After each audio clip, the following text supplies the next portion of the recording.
These Enigma episodes have been supported by the Economic and Social Research Council, or ESRC, as part of their annual Festival of Social Science. This festival celebrates the amazing research and advancements of our best and brightest scientists, and this year almost 500 events are happening all over the country from Saturday the 2nd through to Saturday the 9th of November 2019. You can check out the official hashtag, ESRC Festival, on Twitter, and you might even find that some of the events are in the news.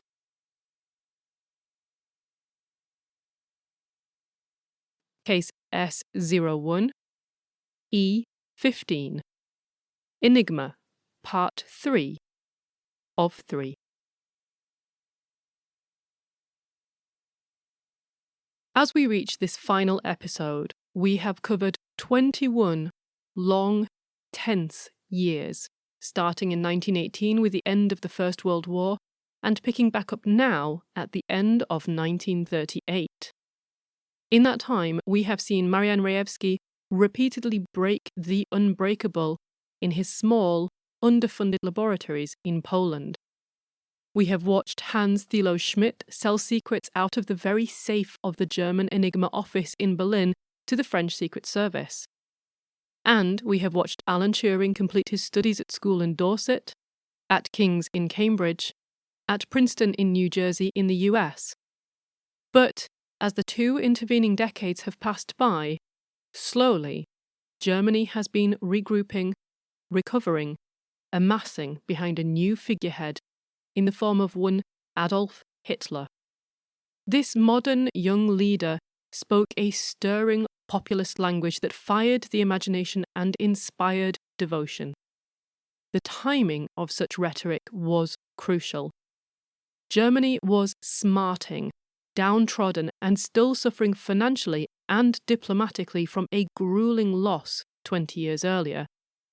They did not merely deserve better, Hitler argued. They were better. They stood above other countries.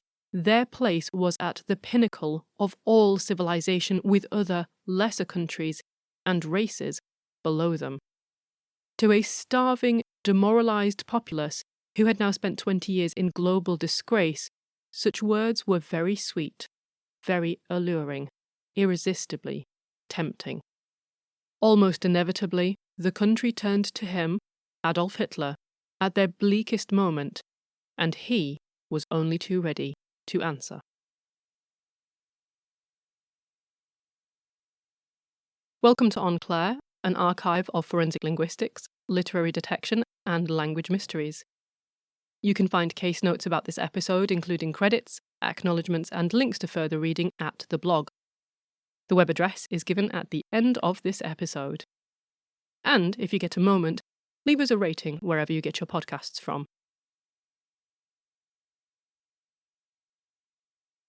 Bletchley Park is an enormous 19th century Tudor Gothic Dutch Baroque mansion in Milton Keynes, about 50 miles or so northwest of London. As you might expect of a mansion that had been built to live in, it had a library, a dining room, and a ballroom. And in 1939, in absolute secrecy, the Government Code and Cipher School, or as I'll call them from now on, GCCS, moved in. The acting head of GCCS at the time was Commander Alexander, or Alistair, Guthrie Denniston, a Scottish codebreaker who had originated from Room 40, I'll come back to that in a second, and a keen field hockey player. He had been promoted to the operational head in 1919 and ended up remaining in the role until 1942. At Bletchley Park, he had a ground floor office directly under the dome. If you look at a picture of the building, you'll see what I mean, and overlooking the beautiful, sculpted gardens. So what was this Room 40 business that I just alluded to? Well, this is some of the prehistory of British cryptanalysis.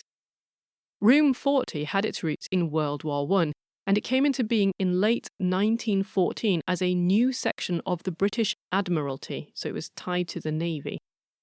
Located, as its name suggests, in a Room 40 of a building called the Old Building, The group based there intercepted and decoded some 15,000 or so German messages, a line of work generally described, as I've mentioned before, as signals intelligence, or SIGINT. SIGINT contrasts with other forms of intelligence gathering such as HUMINT, or human intelligence, OSINT, open source intelligence, IMINT, image intelligence, GeoINT, geographic intelligence. You get the idea. There's lots of ints out there. I wonder if there's a MEMINT, meme intelligence. One of Room 40's most famous SIGINT cases, the Zimmermann telegraph, will doubtless end up a future case in its own right on this podcast, but suffice to say, Room 40 had pedigree and expertise. 5 years later, the Admiralty's Room 40 was merged with the British Army's Intelligence Unit, MI1. Mentioned them in a previous episode as well. And together, these now formed the Government Code and Cipher School, or GCCS, just in time for World War II.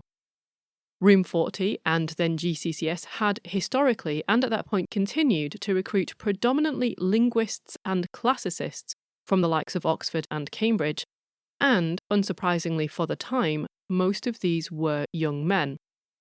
However, some women who graduated from Newnham College and Girton College were also recruited. In fact, it's worth knowing that most of the 10,000 people who worked at Bletchley Park during the war were in fact women. Unfortunately, given both the secrecy of the place in general and the trend of women being quietly airbrushed out of history, we don't know much at all about most of the women of that era. You can find information about some of them, some are fairly easy to access on Wikipedia. One that we do know a little bit about, a cryptanalyst, was Charlotte Elizabeth Webb, fondly known as Betty, and later, when she married, she became Betty Vine Stevens. At just 18 years old, in 1941, she was invited for a mystery interview conducted entirely in German. This was a language she happened to be fluent in, it wasn't some bizarre sort of test. And at the end of the interview, she was handed a travel warrant to go directly to Bletchley Park. She was given the Official Secrets Act to sign and immediately given the task of translating intercepted German and Japanese messages. Later, she would go on to work at the Pentagon in the US, and to the utter delight of people everywhere like me, she wrote a book about her wartime activities entitled Secret Postings. You can find other women who worked on Enigma by going to bletchleypark.org.uk, and you can search their roll of honour for, if you like, women who worked on Enigma in Hut 8, and you should get around 12 results. But there were, as I said, lots of women who worked there at the time. Anyway, I'm getting a little ahead of myself. The enormous Bletchley Park became the headquarters of GCCS in 1939, and most importantly, it provided far more space than the personnel of Room 40 required when they first arrived. This was a crucial detail in light of the imminent war and the inevitable increase in staff that this would trigger. Indeed, the expansion not only happened, soon the number of personnel spilled out of the walls of the gigantic mansion and into its outbuildings. Then, within months, even these were full and wooden huts were hastily erected across the grounds. Each hut was the home of a particular subunit focusing on a particular code-breaking activity. So, Hut 6, for example, was focused on decrypting German Army and Air Force military Enigma communications. These were then passed to Hut 3, where the messages were translated and the information was acted upon. Meanwhile, Turing would go on to lead Hut 8, which was focused on decrypting German naval Enigma communications. We're going to hear a lot more about that in a bit. And these decrypted messages in turn were passed to Hut 4 for translation. As this arrangement suggests, the Enigma used by the Army and Air Force was not the same as that used by the Navy. Naval Enigma was, in fact, more secure and therefore that much harder to break. So, as Bletchley Park was gradually turning into a top-secret code-breaking supercentre, what was Turing up to all this time? Well, at some point in 1938, he formally signed up to work for the Foreign Office. Now, partial records make it difficult to discern exactly when he was first approached about this work.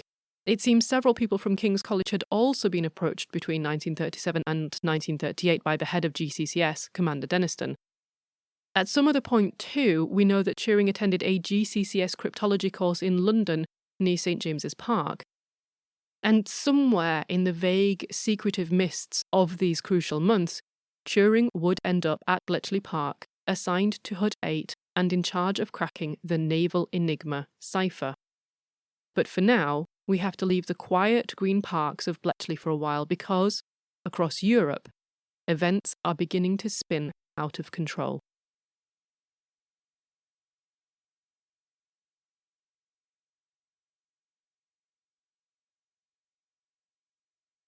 As 1938 began to draw to a close, the Germans utterly crushed all the advances made by the Polish Bureau Shifrov in one ghastly move. They updated the number of scramblers in the Enigma machine from 3 to 5. The number of distinct arrangements of the scramblers accordingly rose a full order of magnitude from 6 to 60. But this wasn't all. They also increased the number of plugboard cablings from 6 to 10, which meant that the number of swapped letters rose from 12 to 20. As a result, the number of possible keys went from 10 quadrillion to 159 quintillion. That's 159 followed by 18 zeros. Enigma was still not unbreakable, technically speaking, but the number of bombs the Bureau Shifrov would have to create to deal with the increase in possible keys was 15 times greater than their annual budget. Likewise, the perforated cards, the Zygalski sheets, were a nice idea on, well, paper, but in practice, they were extremely labour-intensive and incredibly time-consuming to produce. After 3 months, they had only been able to create 1/3 of the cards required for the Enigma machines with 3 scramblers. At the same pace, it would take literally years just to get to the same incomplete point for the Enigma machines with 5 scramblers. In the end, the Poles were defeated not by lack of ability, as Rejewski's repeated advances in the face of astounding odds so clearly demonstrates. Instead, they were defeated by a lack of funding, a shortage of equipment, and ultimately, by the political and military situation. Enigma was a mechanical cipher, and to keep up with its ever-growing scale and scope, it had to be tackled mechanically. Yes, mathematical skill was utterly crucial, but so too now was the substantial technological resources. The Poles had the former. Indeed, for a while there, it seems that they had the finest cryptanalyst in the world. But without sheer financial and technological resources, the Poles simply could not bring that priceless intellectual advantage to bear. As Enigma mutated and became ever more complex, so too did Hitler's rhetoric become ever more fervent, more supremacist, more dangerous. He had already begun to step up his anti-Polish vitriol, and it was clear even to denialists that an invasion of Poland was on the not-too-distant horizon. Major Guido Lange, overall head of the Bureau Shifrov, and Captain Maximilian Tschitschke, head of the German section of the Bureau, were finally given permission to share all of their details of their progress with the British and the French. The plan was to get the information out of Poland into the hands of the Allies before the invasion began. If, or rather when, the Germans got into Warsaw, they would inevitably tear the Bureau Shifrov apart looking for any useful information. If the immense progress on Enigma had not already been smuggled out by that point, then the Poles themselves would have to destroy it. This would be throwing away literally decades of laborious breakthroughs, and it would be devastating. But even that would not be as bad as letting the Germans realise just how far they had been able to crack Enigma. In the hands of the Allies, however, this work could aid in defeating the Germans and getting them back out of Poland.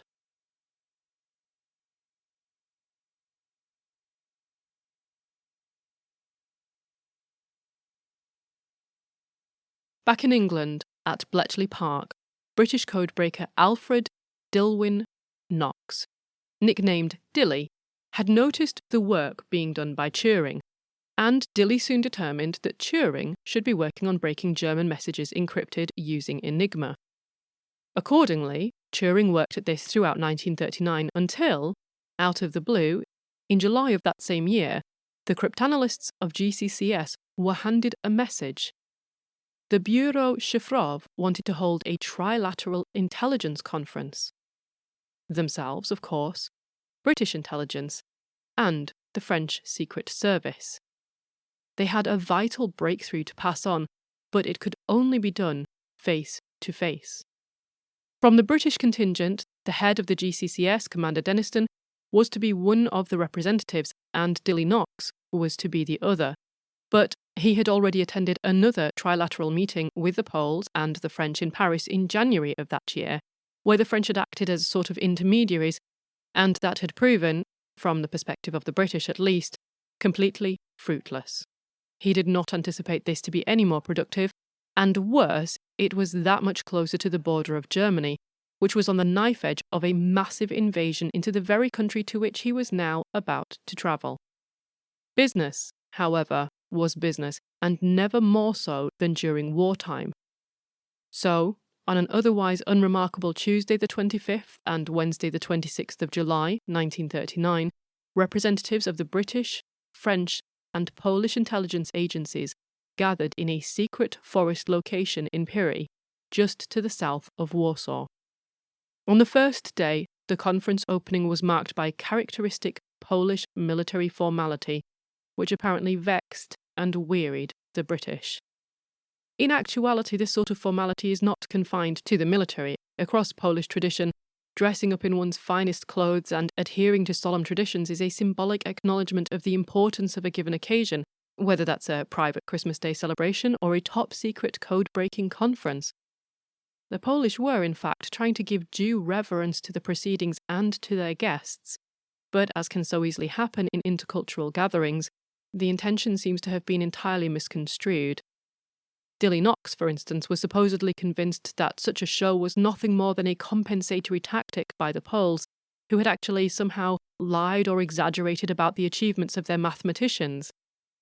On the ride home in the car from that first day's ceremonies, Knox supposedly exploded into an extended rant.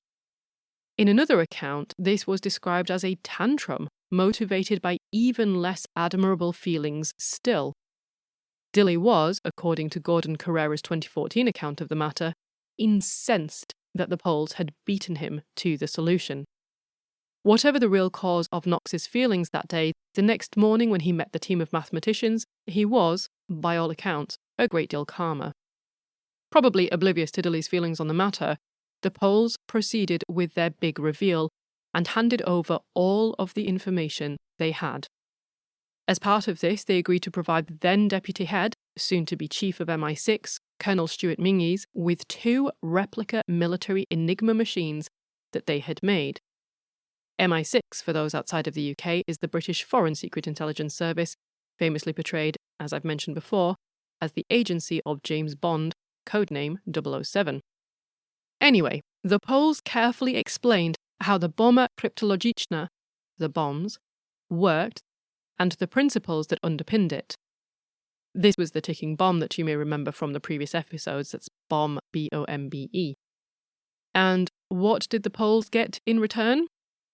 As Rejewski notes, "We learned nothing from our guests. Neither the British nor the French had managed to get past the first difficulties. They did not have the drum connections, they had no methods whatsoever." By the time he had arrived back in Bletchley Park, Dilly Knox seems to have genuinely valued their achievement. Upon his return to England, he sent them a thank you note in a mixture of French and broken Polish, along with a gift, a silk scarf printed with a picture of a horse winning a race. This was intended to signify his acknowledgement that the Poles had indeed beaten him to the solution.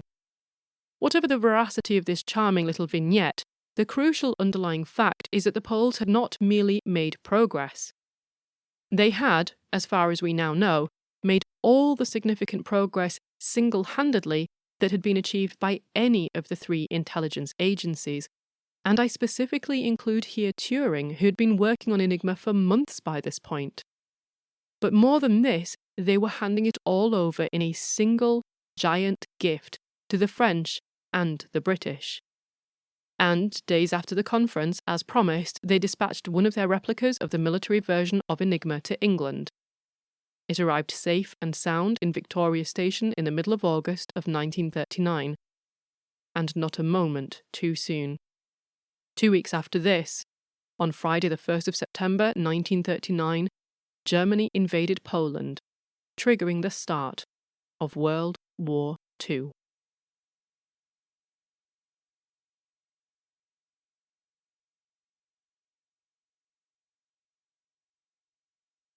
War. Another war. For far too many, the horrors and losses and devastation of the First World War only 20 years earlier were still fresh in mind. And now here they were marching into a Second World War. As the awful news was announced across the airwaves of England on the Friday evening, Turing was already packing, and on Monday the 4th of September 1939, he moved into the Crown Inn at Shenley Brook End. This was just over 3 miles away from Bletchley Park, and, foregoing the use of a car, Turing would cycle the 20 minutes or so to work and back each day. And now his work involved understanding, expanding, and capitalising on the treasure trove of breakthroughs that the Poles had just handed over. In just one part of this, the Poles had provided careful and detailed descriptions of how the bombs worked.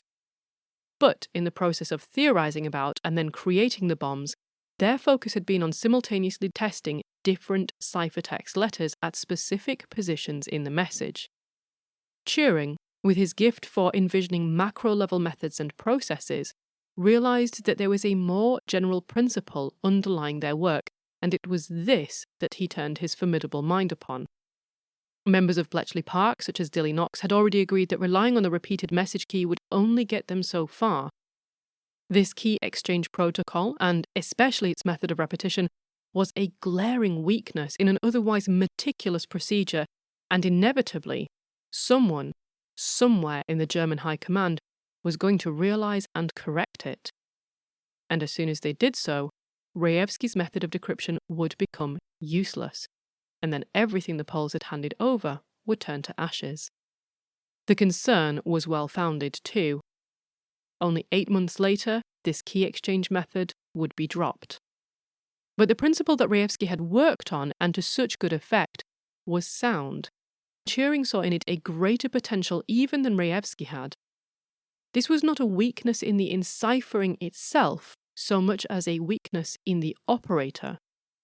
As is sometimes found in notes from IT help desks, the machine, Enigma, was fine.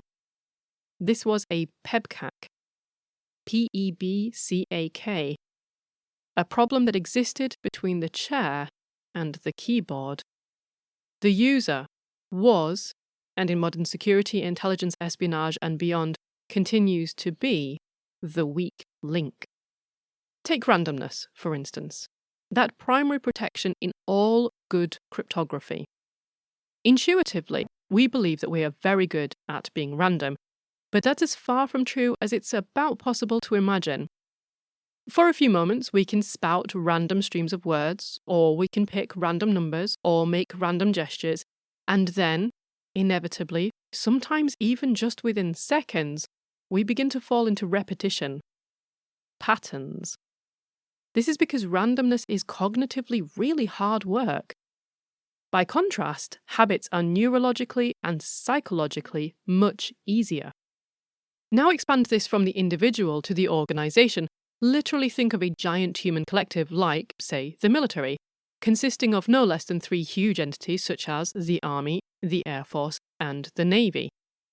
If you are trying to wield an entire military across numerous fronts and keep it responsive and keep it up to date, randomness in communication is not just bad, it could cost thousands of lives or even the whole war. With an increase in the numbers of humans and an increase in the attendant communications, to maintain order and cohesion and understanding, ambiguity must be ruthlessly, absolutely obliterated from the system. Imagine you send out the same command to 1,000 different units. It is vital that all 1,000 units arrive at exactly the same meaning and respond appropriately. It becomes utterly chaotic if, say, 92 infer the correct meaning, 6 are not sure and send back requests for clarification, thus jamming up the comms lines for the rest of the day. And the last 4 reach entirely the wrong conclusion, but with absolute confidence. They never bother to check, and they simply go off and do something completely different to what they should be doing. So an immediate way to achieve clarity and to minimize misunderstandings is to standardize communications. That is, have a very clearly defined system that dictates what words mean, how commands will be given, the way locations will be described, and so on. But standardizations like this mean patterns.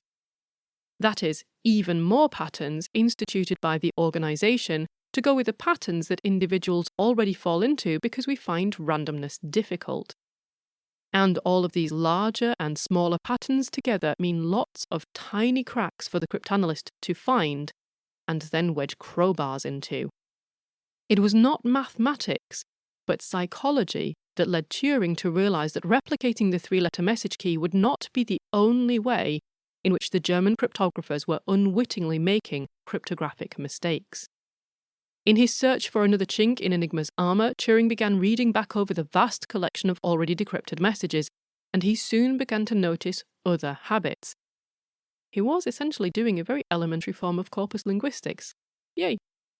For instance, the Germans invariably sent an encrypted message just after 6 a.m. about the weather conditions. Any message intercepted at this time was almost guaranteed to include the German word for weather, Wetter. I hope that's a correct pronunciation. And would more than likely be written in an extremely rigidly structured style. I mean, think about weather reports that you get over the radio or that you get on your phone. They tend to follow an almost exact style over and over again. So, not only was it reasonable to expect the word Wetter in an encrypted message, but it was also likely to occur in a specific location. Usually, it would be the very first 6 letters of the message proper. Whenever a correspondence was identified between segments of plain text and ciphertext, this was referred to as a crib. And Turing felt strongly that cribs were the way forward to cracking Enigma without the need for reliance on the repeated message key. Logically, if you know that a particular segment of an encrypted message represents, say, Wetter, you can work backwards from this to determine the machine's settings. In other words, you can ask, what specific settings would transform Wetter into the exact string of letters that you've just found in your encrypted text? Unfortunately, the simplest way to do this was also impossible on a practical level. You could repeatedly type Wetter into an Enigma machine and wait to see if and when the correct string of ciphertext showed up to match the intercepted message in your hand, but this would involve 159 quintillion possible combinations. That's the 159 with the 18 zeros again. If you were to type 1 per second continuously, night and day, it would take you trillions of extremely boring years to try every combination, in which time you would die, and the Earth would be consumed by the sun's corona, and the remaining solar system would be torn slowly apart by the ongoing maelstrom of competing galactic forces. Also, the war would be over by that point. So, to shorten this process somewhat, Turing instead relied once more upon Rejewski's ideas. Now, if you remember, Rejewski had figured out a way into Enigma's secrets by dividing up the individual components of the daily key and tackling them one at a time, before then bringing the puzzle pieces back together. If Turing were able to find something in the crib he had identified that reflected only the scrambler settings, not the plugboard cablings, he would be drastically reducing his workload exactly as Rejewski had done.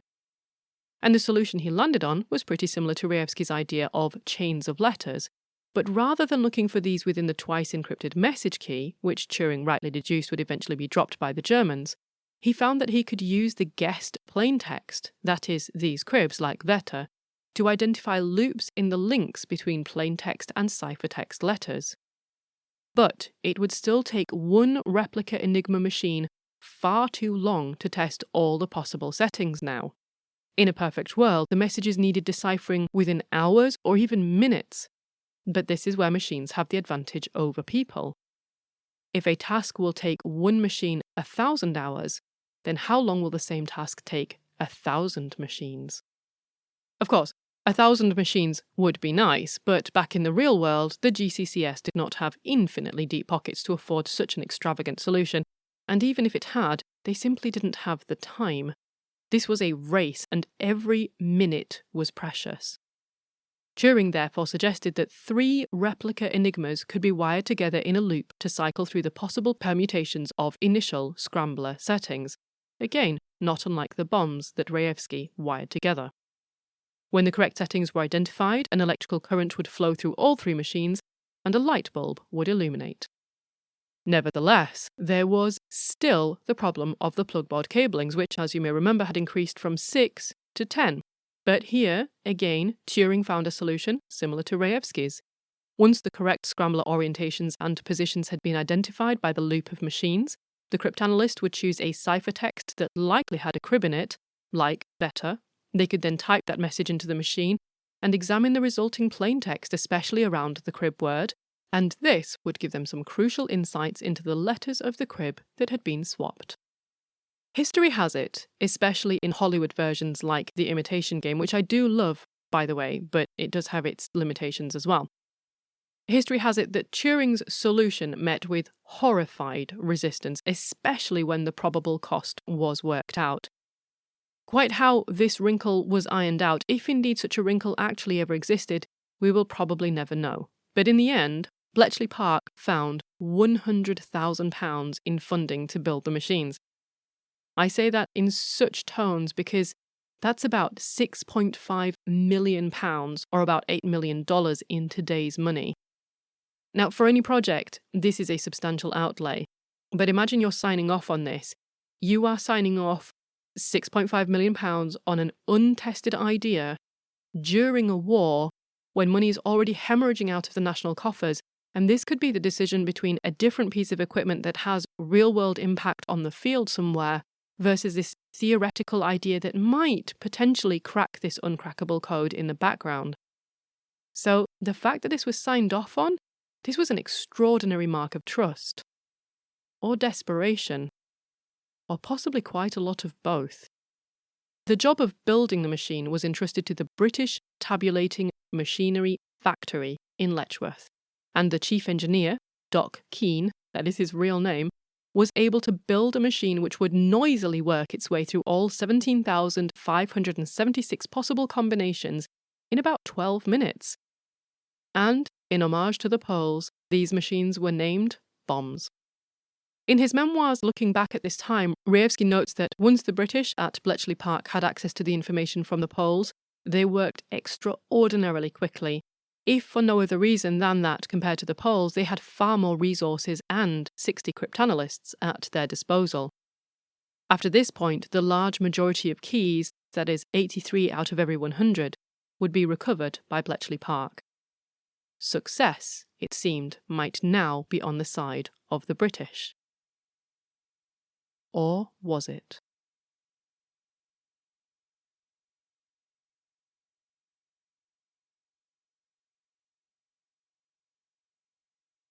Back in Poland, on the 1st of September 1939, the German forces had invaded, pouring over Poland's western border and triggering the start of World War II. Within days, it was an open bloodletting with German forces running rampant through the streets. Marian Rejewski was now 34 years old, and he had a wife, Irina, and 2 children. His youngest was just 7 months old, a baby girl called Janina.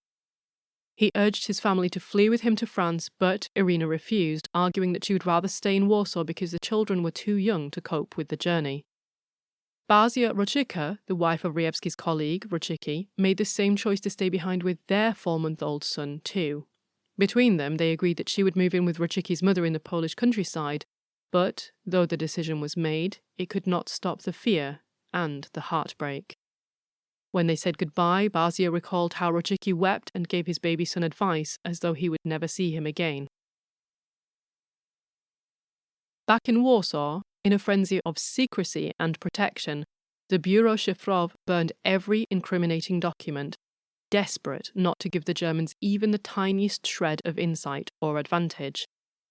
The remaining machines that they had not already dispatched went with them as they travelled south to Romania, and they buried the other equipment in the ground. They reached the southern Polish border with Romania on the evening of the 17th of September 1939, just as the Soviet Union thundered over Poland's eastern border in a mass invasion, crushing Poland in a devastating military vice. They were instructed to stay in a refugee camp, and after some debate amongst themselves, overall head of the Bureau Szyfrów, Major Guido Lange, and the chief of the German section, Captain Maximilian Tschicki, both agreed to stay behind, keeping with them the two replica military Enigmas. We cannot know for certain, but it makes sense to guess that they were keeping these most precious of possessions hidden until they could organise a safe way of smuggling them out. One can hardly imagine the courage it must have taken to stay behind, closer to the invasions, with such dangerous and incriminating possessions, and in an obvious place to search for such fleeing persons of interest, whilst watching the rest of your friends leave for the possible safety of another country. In practice, of course, no choice was safe. The rest of the Bureau Szyfrów workers caught a train to Romania's capital, Bucharest, and once there they approached the British embassy. But, in yet another one of those tiny moments of history that may have deprived Britain of an even earlier and greater success in its fight with Enigma, the British ambassador told them that he could not promise their safety until he had communicated with London. No, they must wait, and they should come back in a few days' time. Such an idea sounded, to the Bureau Szyfrów workers, suicidal. They were employees who had been fleeing with replica Enigma machines, and even though these were now carefully left behind and hidden in a Romanian refugee camp, they were still worth pursuing, capturing, interrogating, torturing, executing. Germany might be a few hundred miles away, but the Soviet Union was not. It bordered directly with Romania. If someone, somewhere, passed on a telegram or made a phone call or dropped into an embassy, soldiers from Germany or Russia or both could cross the distance in a matter of hours. Waiting days, therefore, was just too risky. They must try some other solution. So, what of their other international intelligence compatriots? They opted to go to the French embassy, and here their reception could not have been more different. The staff had apparently been expecting their arrival, and they were quickly given passports and visas. It took several more tense, secretive days, but Major Bertrand of the French Secret Service was finally able to bring 15 employees, including his assistant, the chief of the bureau, and the three mathematicians, Zygalski, Ruchicki, and Rejewski, to France by the beginning of October 1939. And, only a short while later, he was able to get Major Lange, Captain Tschicki, and their vital replica military Enigmas also into France too. The French were not slow to take advantage of this unexpected, extraordinary boon. In one swoop, they found themselves in possession of both one of the finest teams of cryptanalysts in the world and of their two military Enigma replicas. Added to this, the displaced Bureau Szyfrów workers were more motivated than they had ever been before to crack Enigma and categorically turn the tide of war. Many of them had just left behind family, wives, children, babies, in a country that was being torn apart by two invading armies. In vain, the British requested the services of the Polish cryptologists, but Bertrand, France, was not sharing this newfound crack team of codebreakers. In no uncertain terms, Bertrand made it clear that Rejewski, Zygalski, and Ruchicki would not be permitted to work for the British or to travel to the UK. Instead, they were to remain with the Polish army in exile in France. Accordingly, a Bureau Szyfrów workshop was created in Vignoles, approximately 40 kilometres from Paris, and there the Poles were encouraged to continue their work on Enigma. Now, this might sound mean-spirited or even unpleasant of Bertrand, but it's vital to also remember the context of the war at the time. Germany was delivering a staggering victory over Poland, the country on its eastern borders, within weeks. And the Soviet Union was heavily assisting. And who was on Germany's western borders? France. Now, all at once, the possibility of an invasion into French soil had become a probability. Indeed, maybe even a certainty. Bertrand wasn't being intellectually selfish or plain greedy, or at least that wasn't his only motivation. he was throwing every possible defense he had between his country and the seemingly unstoppable German army.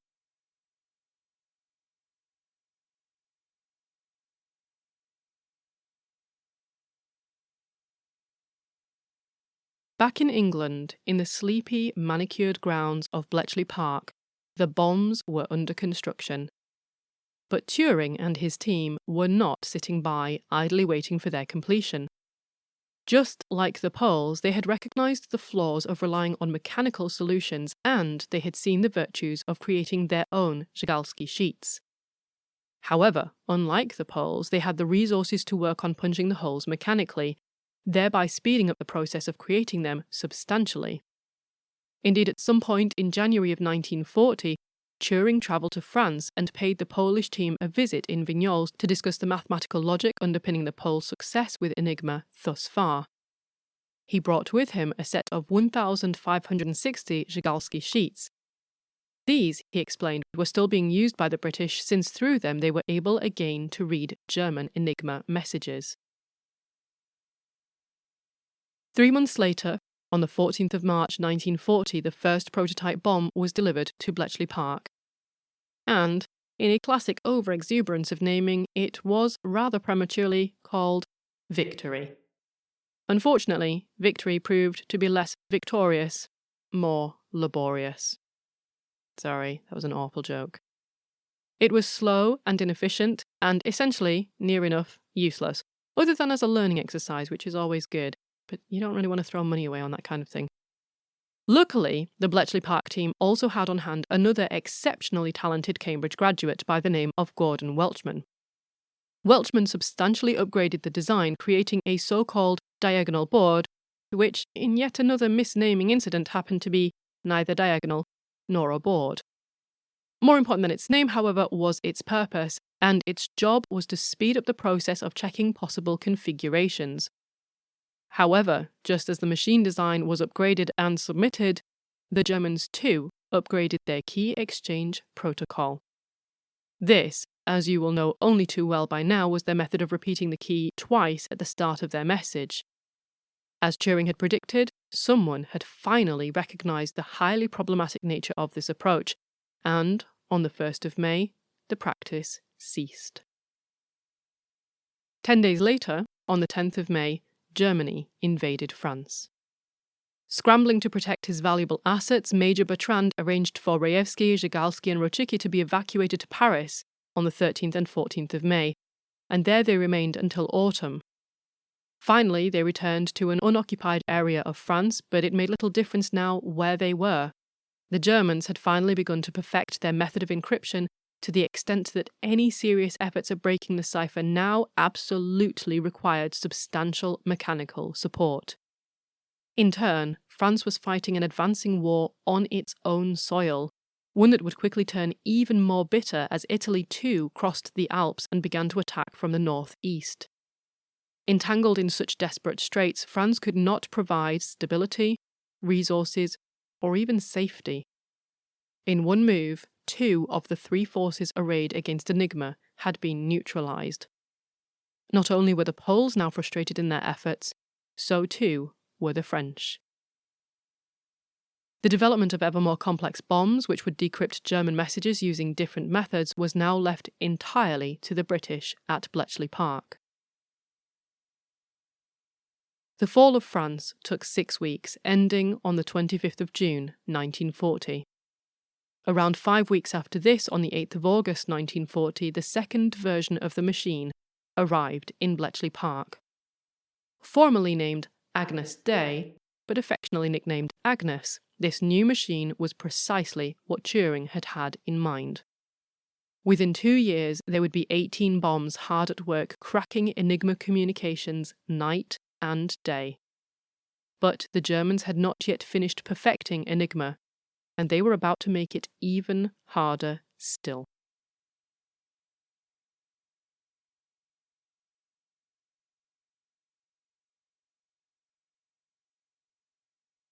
As I've mentioned briefly before, the German Army and Air Force used one form of Enigma, and the Navy used another, a much more secure version.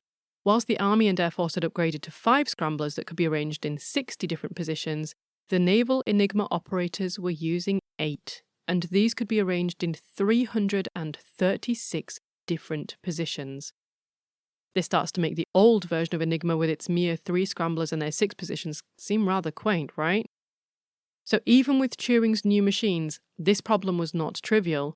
Agnes had been able to figure out the settings for an Army or Air Force Enigma message enciphered through just 5 scramblers within around about 6 to 12 minutes.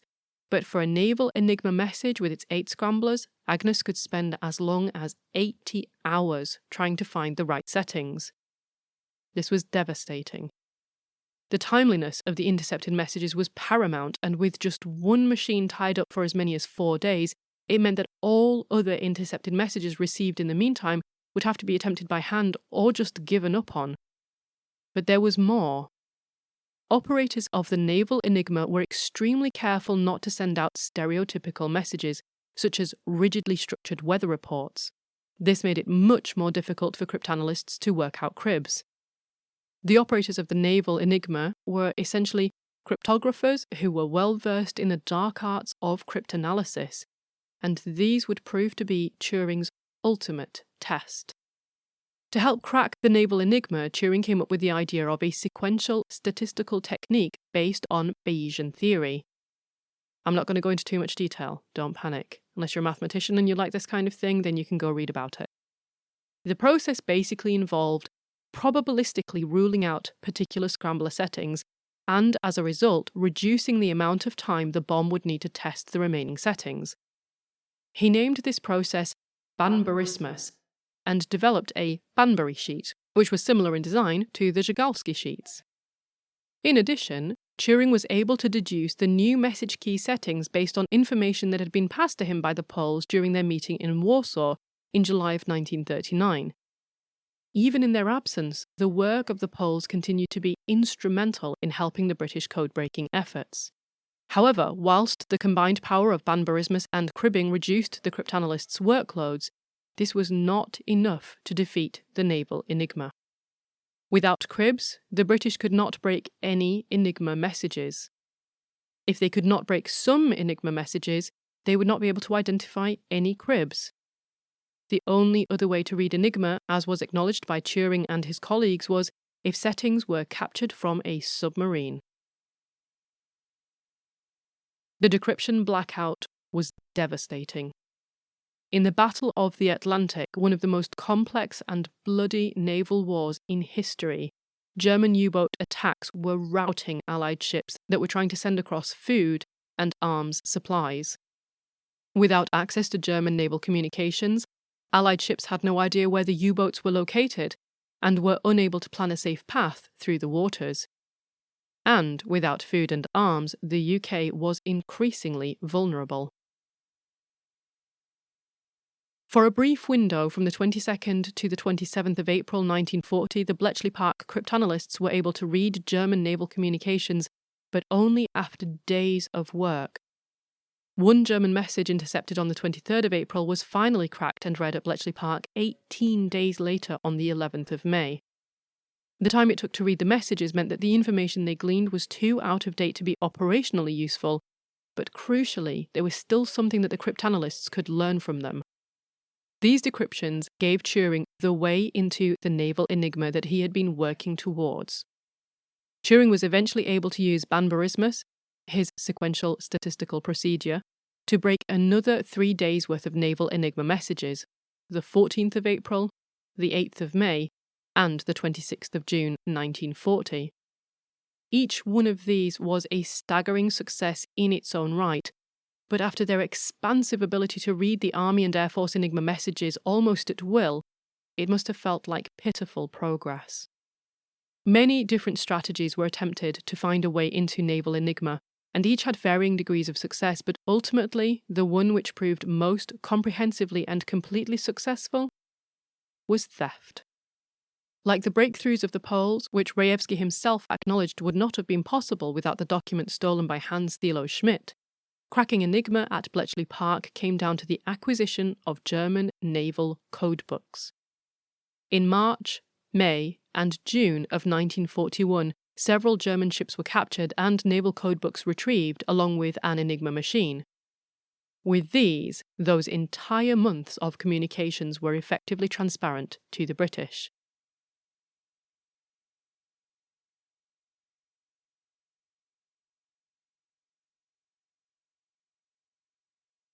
As the successes and setbacks at Bletchley Park began to shape the progress of the war, the work done by GCCS would start to be called Ultra.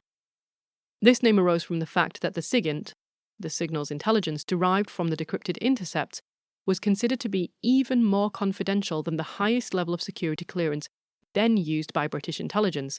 At the time, the top level in British intelligence was most secret. It's amusing to wonder if the lower levels were informally known as like somewhat secret and not really secret at all, but definitely very interesting. But I digress. Ultra was effectively both an entire massive wartime SIGINT operation and a new, higher security classification. Of course, it would not have been advisable to reveal such breakthroughs to the German High Command. As we've mentioned many times now, this is cat, mouse, and cheese. If they were aware that Enigma was being even intermittently cracked, let alone rendered entirely ineffective for whole months at a time, they would certainly have introduced yet more changes to their encryption, thus leaving the Allies in another lengthy information blackout. Or worse, they could start feeding the Allies false information that they would not know to be false. As a result, to prevent even a suspicion that they were in any way making progress, the British took several precautions to seem less well informed than they really were. One obvious approach was to sink the ships from which the codebooks had been stolen. Another was to allow some German U-boats to escape even when they knew the boats' locations, as is so famously illustrated in The Imitation Game. But the solution I find most remarkable looks like it might even possibly have been partial inspiration for James Bond, 007. Bletchley Park's SIGINT work was, unsurprisingly, of immense interest to the other Allied forces, and the name Ultra started to be used across the intelligence networks for all SIGINT work of the same nature. But the enthusiastic uptake of that name posed a serious problem. The more a special code word or project name or a name like Ultra is used, the more likely it is that the existence and scope of Bletchley Park's work would be inadvertently revealed to the Axis countries. To cover their tracks, then, the British intelligence assigned Ultra the cryptonym, that is the code name, Boniface. And then they began to communicate about Boniface as though this were a person. But not just any person. An MI6 agent and a master of espionage. In this elaborate fiction, Boniface, who I imagine as looking a lot like Neo from The Matrix. Anyway, Boniface controlled a network of spies, as a master spy would. This network was entirely imaginary, of course, but this constellation of non-existent agents was the most crucial part of the cover. Every time the Allies acted upon decrypted intelligence, they risked alerting Germans to the fact that they had cracked Enigma, but Boniface and his invisible operatives were ideal. When something occurred to rouse the suspicion of the German High Command, they had a troubling decision to make. Had the British possibly cracked Enigma, the most advanced mechanical cipher ever created with its quintillions of settings? Or had a spy from the Boniface network happened upon a crucial detail, or infiltrated a secret location, or seduced a foolish official? Of the two, which was more believable? And perhaps, more humanly, which was it easier to believe? The possibility that Enigma could have been compromised would be such a unilaterally devastating blow, whereas a spy getting lucky was unfortunate, annoying, but it wasn't necessarily going to happen again. It is perhaps easier to think that humans are flawed and that machines are flawless.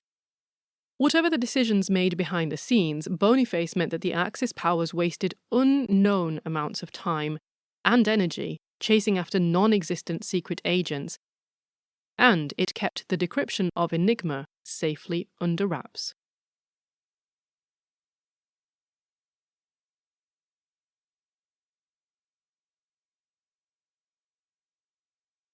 From here, there is surprisingly little Enigma story left to tell. For their efforts thus far in aiding the war, Alan Turing and Gordon Welchman, the fellow cryptanalyst who designed the diagonal board that was neither diagonal nor a board, were each given cheques for £200. That's about £10,000 in today's money, so it was certainly not small beans. The Prime Minister, Winston Churchill, also visited Bletchley Park on the 6th of September 1941, and subsequent events suggest that he was sufficiently impressed with Turing's work. Indeed, some while later when Turing, Welchman and another colleague, Stuart Milner Barry, wanted more staff, they simply went above Commander Denniston's head and delivered a letter directly to the Prime Minister making this request. In that same year, 1941, Turing also proposed to Joan Clark, another cryptanalyst and mathematician working alongside him in Hut 8. Clark accepted the proposal, and when he revealed his homosexuality, she was apparently unconcerned. However, for reasons with which we will likely never be fully acquainted, Turing seems to have ended the engagement. But the naval Enigma, which had already posed so many challenges, was about to pose yet more. The first iteration of naval Enigma, known by the Germans as Hydra, and rather less dauntingly by the British as Dolphin, was dropped by the German U-boats in the Atlantic and the Mediterranean. On the 5th of October 1941, as German fears about potential security compromises began to mount, they switched to Triton, known by the British as Shark. This was version M3. And then on the 1st of February 1942, the Germans upgraded to Triton M4, making yet more changes to their encryption processes. This plunged Bletchley Park into another SIGINT blackout. The problem, as with so much of modern computing, was effectively reduced to a single issue. Increasing the complexity of the Enigma code was relatively straightforward. One merely need add another scrambler or more plugboard wires. This multiplied the potential starting settings exponentially. In turn, the bombs would have to work exponentially more hours. A 1-hour job would become 10 hours, then 100, then 1,000, and so on. And there was only one realistic solution. The cipher could not be uncomplicated. All they could do was process it more quickly so that the increase in complexity was neutralized. The focus at Bletchley Park now was on how to develop the bomb technology so that it worked at a much higher speed. It all came down to processing power or computing speed.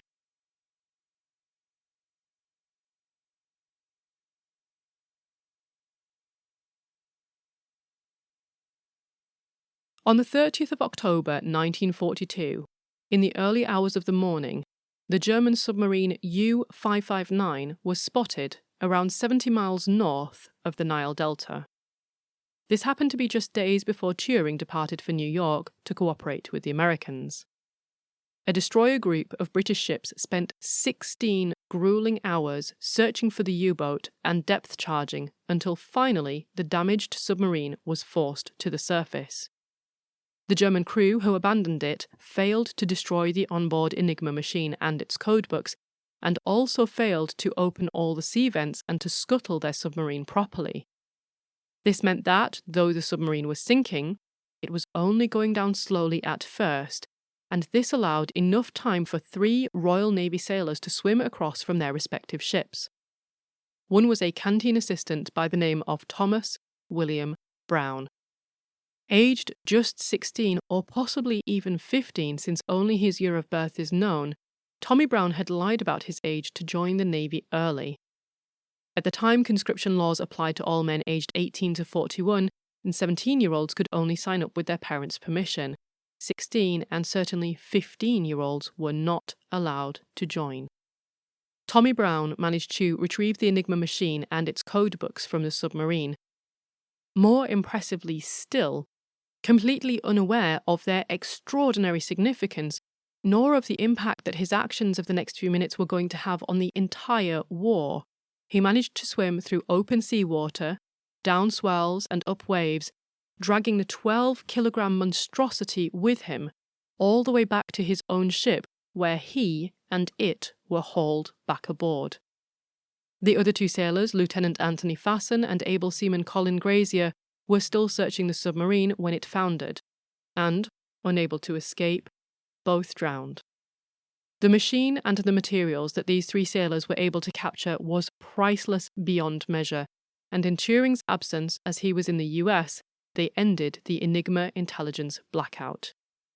The result of this is that when Turing finally returned from the US to Bletchley Park in the spring of 1943, the Battle of the Atlantic had mostly been won.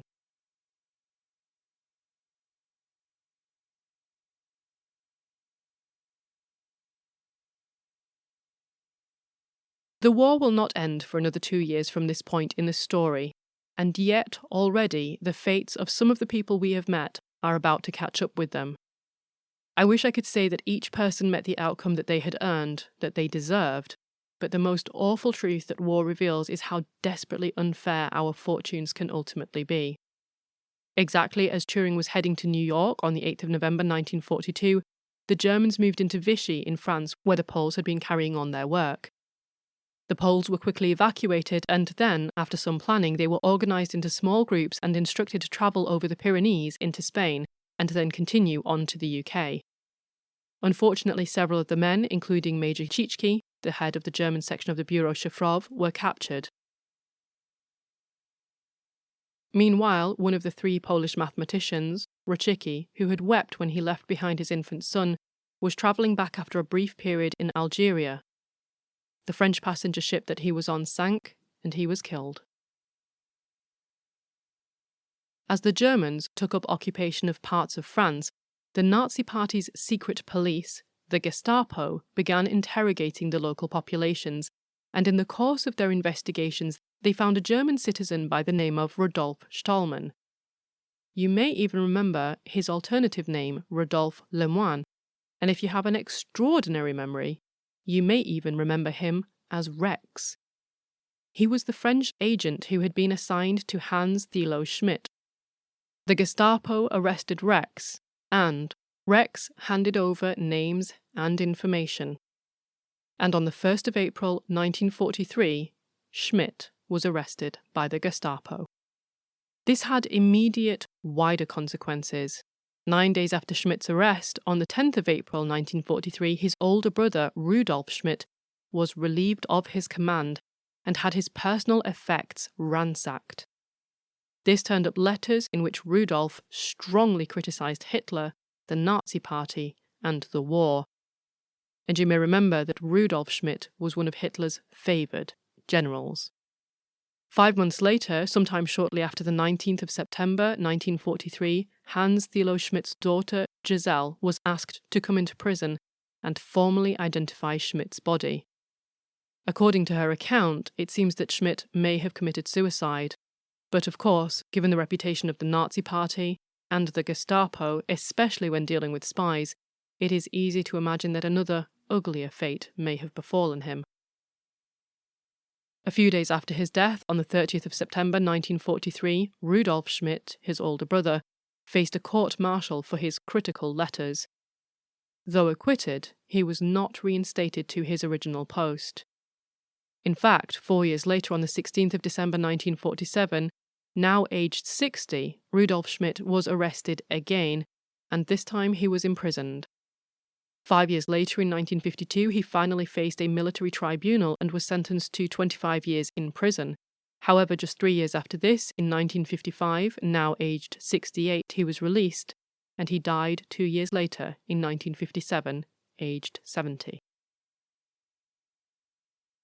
At the same time that Schmidt was languishing in a German prison, the two remaining Polish mathematicians, Henryk Zygalski and Marian Rejewski, were themselves languishing in a Spanish prison. They had successfully crossed the Pyrenees and then been captured. After 3 months, they were liberated by the Polish Red Cross and, taking a laborious detour via Portugal and Gibraltar, finally, on the 3rd of August 1943, they landed on UK soil. Upon arrival, Rejewski and Zygalski became part of a Polish military unit in Boxmoor and began working on breaking yet more German ciphers, but they never received an invitation to work on Enigma at Bletchley Park. In fact, the precise reason why Rejewski in particular was never recruited to Bletchley Park, despite the fact that his work was seminal in decrypting Enigma throughout the earlier stages of the war, has long been considered a bit of a mystery. In the words of Stuart Milner Barry, World War II codebreaker and head of Hut 6 at Bletchley Park, "It was always a mystery to me that the Polish contingent was not incorporated at Bletchley during the war, where they would no doubt have made an invaluable contribution. But in fact, they were sidetracked in France and had to be evacuated when the Germans overran the whole of the country. I can only assume that there were security doubts, and I believe the Poles continued to operate their own organisation, but I feel there must have been a sad waste of resources somewhere." Of course, there were potential security risks in recruiting Rejewski and Zygalski in the UK, and perhaps they had not been invited to Bletchley Park because they had briefly been captured on their way to Great Britain. It was possible that they had been compromised and that they had been coerced into spying on the British. However, Turing argues that this apparent unwillingness is a myth. When the Poles were in France, Commander Alistair Denniston had written to then-Captain Bertrand repeatedly in several attempts to recruit them to Bletchley Park, but the French had effectively beaten them to it, and Captain Bertrand was not sharing. There were also other, simpler issues at play. War is a chaotic time, and there were hundreds of thousands of displaced people circulating around Europe, trying to find temporary new lives for themselves until they could go back home. When Zygalski and Rejewski arrived in the UK, Bletchley Park were unaware of the identity of the mathematicians, at least at first. Added to this, the ultra operation was above most secret, and almost no one at all knew what the Poles had done. So, extraordinarily few people would have been able to join the dots and send the right sort of message to the right sort of people. Even as Rejewski and Zygalski were getting settled into their work in Boxmoor, Major Gustave Bertrand was still in France. He too was captured by the Germans, who suggested that he should work for them as a double agent. Major Bertrand ostensibly agreed, returned to attend a meeting with the British intelligence, and, like any good spy, promptly vanished into thin air.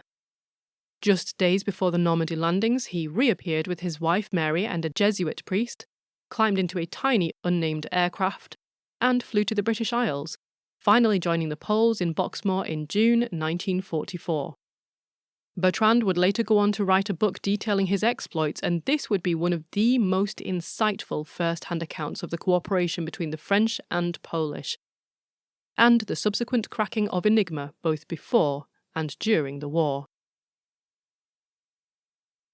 Perhaps aggrieved at the ongoing silence from Bletchley Park, or with newer information from Bertrand, or simply finally motivated by his own irritation, on the 1st of October 1944, 3 months after Major Bertrand's arrival in Boxmoor, Rejewski sent a letter of complaint to his superiors in London. He wanted his Polish replica Enigma machine back. By this stage, however, the operation of Bletchley Park had drastically changed. Dilly Knox had passed away the year before in 1943, Alan Turing's machines were now being operated factory-style, and Turing himself was working somewhere else. So too was Commander Alistair Denniston. There was no one at Bletchley Park who knew the Poles to vouch for how invaluable their work had been in the fight against Enigma. Not quite a year after Rejewski's aggrieved letter asking for his Enigma machine back, on the 2nd of September 1945, the war came to an end. Major Gwido Lange, the overall head of the Bureau Shifrov, and Captain Maximilian Tschitschke, the head of the German section of the Bureau Shifrov, were freed from prisoner of war camps by the Allies a year later in 1945. But what of that young man that we so lately met, Tommy Brown, the child who dragged an impossibly heavy Enigma machine and all its codebooks from a sinking submarine across the open sea back to his ship, and in so doing turned the course of the war? Only 3 years later, after that incredible event, in 1946, at the age of 18, Tommy was on shore leave and at home with his family. A house fire broke out, and he managed to rescue his sister Maureen. But in so doing, he was badly injured. Days later, those injuries would end his short life. And what of the 2 remaining Polish mathematicians? Henryk Zygalski, creator of the invaluable Zygalski sheets, opted to settle in the UK and became a British citizen in 1949. Dismayingly, his Polish qualifications were treated as effectively meaningless in the UK, and he was forced to re-qualify via the Polish University College. A report from Imperial College London in 1951 described him patronisingly as capable of originality in mathematics. He took English lessons and married a British woman named Bertha Blofeld. Eventually, he began work as a lecturer in mathematical statistics in the Battersea Technical College, which would later become the University of Surrey. Not long before he passed away, he was awarded an honorary doctorate by the Polish University in exile. He died on the 30th of August 1978. On the 1st of September 2018, a memorial stone at his grave in Chichester Cemetery was unveiled by the Polish ambassador to the UK. And what of that third Polish mathematician, Marian Rejewski, whose incredible intellect cracked Enigma when no one else could make even the first insights? Rejewski chose to return to Poland and arrived back there on the 21st of November 1946. Shortly afterwards, in the summer of 1947, Rejewski and his family suffered a tragedy when his 11-year-old son Andrzej died of polio after only 5 days of illness. Rejewski was repeatedly investigated throughout his life by the communist secret police. Although he was a source of constant suspicion, they struggled to pin anything on him as he made quite sure that he was wholly uninteresting. However, the secret police did ensure that he lost his job as a sales supervisor in 1950.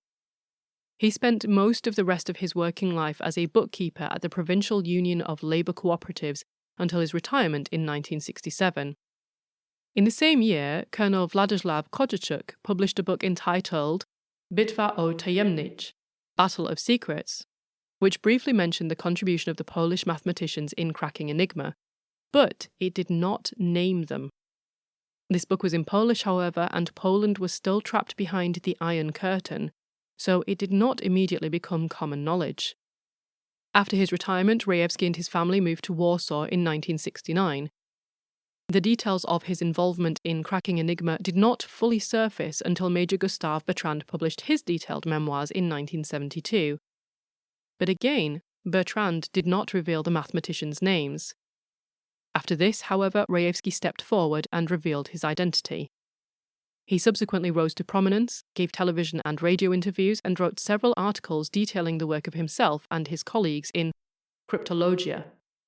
On the 12th of August 1978, he received the Officer's Cross of the Order of the Rebirth of Poland from the Polonia Restituta. And in 1979, he received the Silver Cross for services to the country's defence. The Polish Mathematical Society made an exception to its usual rule of only granting membership to those with PhDs, and made Rejewski an honorary member.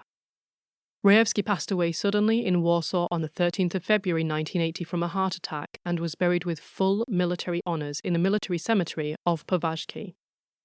Rejewski went on to receive several posthumous awards from Poland, the US, and the UK. And finally, what of the fate of the last person in line to mechanise on a massive scale the decrypting of Enigma? What of Alan Turing? 7 years after the end of the war, at around Christmas time in 1952, then 39-year-old Turing had started a relationship with unemployed 19-year-old Arnold Murray. A few weeks into the new year, Turing's flat was burgled, apparently by an associate of Murray's. When Turing reported the crime to the police, they opened an investigation and, in the course of it, Turing acknowledged that he and Murray were in a relationship. At the time, in UK law, homosexual acts were deemed to violate Section 11 of the Criminal Law Amendment Act 1885. And both Murray and Turing were charged with gross indecency. At the end of March 1952, Turing pleaded guilty and was forced to choose between prison or a procedure sometimes informally known as chemical castration. At the time, this involved the individual being given injections of synthetic estrogen as a means of suppressing their sex drive. Turing was also barred from the US, he lost his security clearance, and he was no longer allowed to undertake SIGINT and cryptography work for the Government Communications Headquarters, or GCHQ, the organisation that had emerged from GCCS after the war. Just 15 months later, Turing was found dead by his housekeeper with a half-eaten apple beside his bed. This apple was never tested, but when his cause of death was subsequently established as cyanide poisoning, the apple was inferred as the most likely medium of ingestion. Debate surrounds the intention behind Turing's death. Some speculate that this was pure misadventure. Turing was, they argue, careless with chemicals and could easily have poisoned himself by accident. Added to this, Turing often ate an apple before bed and regularly only consumed half. His treatment had stopped a year earlier, he had seemed in good spirits before his death, he'd even made a list of jobs to do for the following week, and perhaps most importantly, the cyanide poisoning looked to be more typical of inhalation than of ingestion. Turing had a gold-plating apparatus that used potassium cyanide set up in his very small spare room, and thus, according to this theory, he could have breathed in a fatal amount. But, others rejoin, Turing had a long-standing fascination with the scene in Snow White where the Wicked Witch dips the apple in poison, and even if the treatment had been over for a year, Turing was still not able to go to the US or work for GCHQ. And deliberately ordering and placing a gold-plating machine in such a room to give rise to a possible conclusion of death by misadventure is precisely what an extremely intelligent person would have done. This would allow his mother to plausibly deny that her son had committed suicide. Yet another theory is that Turing was becoming, in the view of the Secret Services, an extraordinarily problematic security risk. He was still undertaking highly classified work for GCHQ, but he was also taking holidays in countries close to the Iron Curtain, and as a practicing homosexual, he was open to being entrapped. They need only lure him into or capture him in some situation that would be extremely compromising through the lens of British law, and he would be forced to choose between criminal punishments at home or working for and handing intelligence over to a foreign power. Thus, this theory argues, Turing posed a risk that was directly proportionate to his brilliance, and supposedly, the only solution in the end was for agents of the state to assassinate him. It's not a scenario I find especially credible, to be honest, but the truth is, we will probably never know exactly what happened. All we can know now is that Turing was treated desperately badly by the government he had given his utmost to, and on the 12th of June 1954 he was cremated at Woking Crematorium. His ashes were scattered in the gardens there, as his father's had been before him. In 2009, after a heavily endorsed petition, the then Prime Minister Gordon Brown publicly apologised for the way that Turing had been treated, saying, "Thousands of people have come together to demand justice for Alan Turing and recognition of the appalling way he was treated.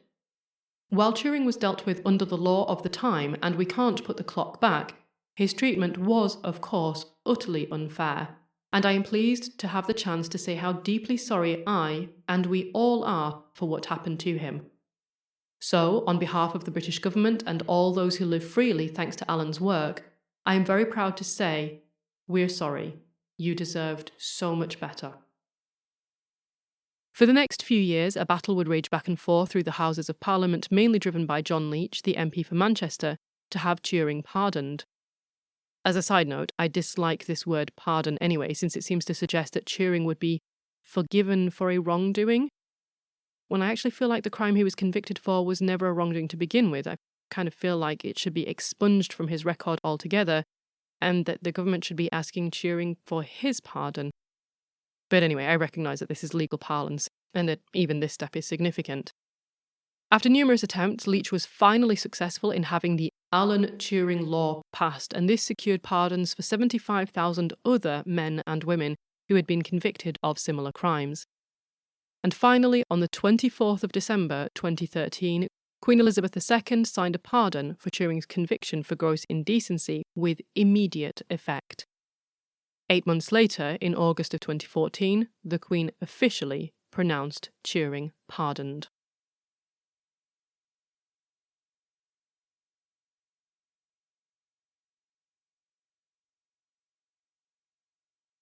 Some historians have argued that cracking Enigma at Bletchley Park was the key to Allied victory, but this has not gone uncontested.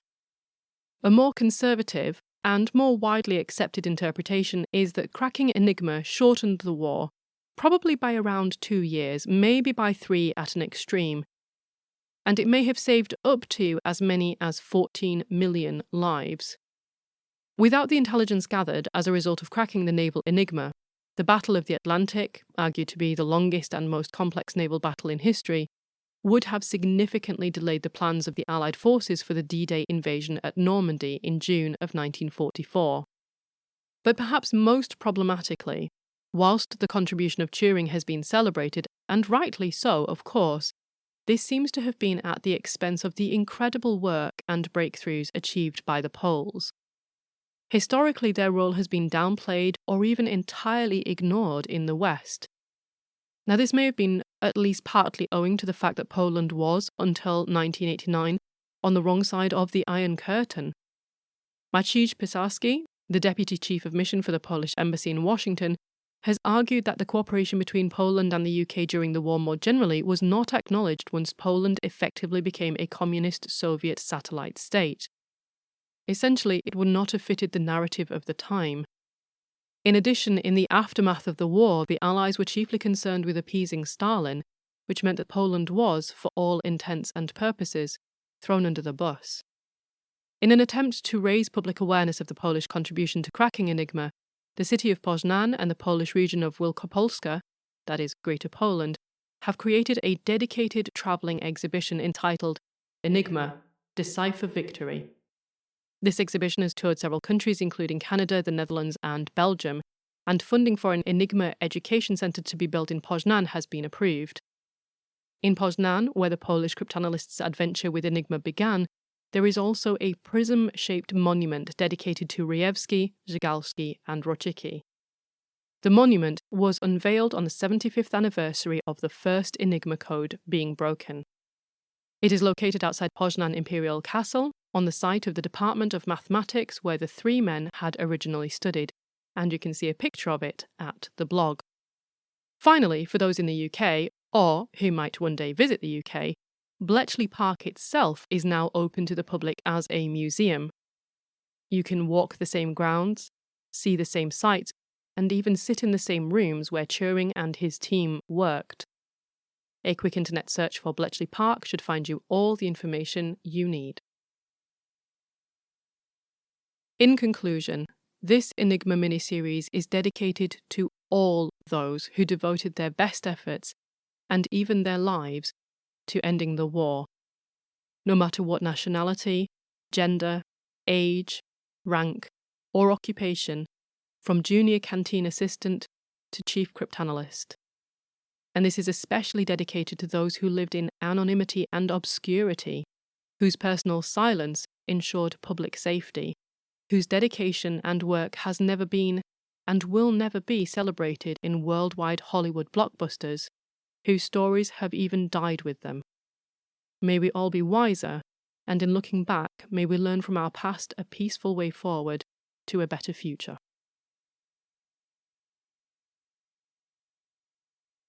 End of part 3 of 3.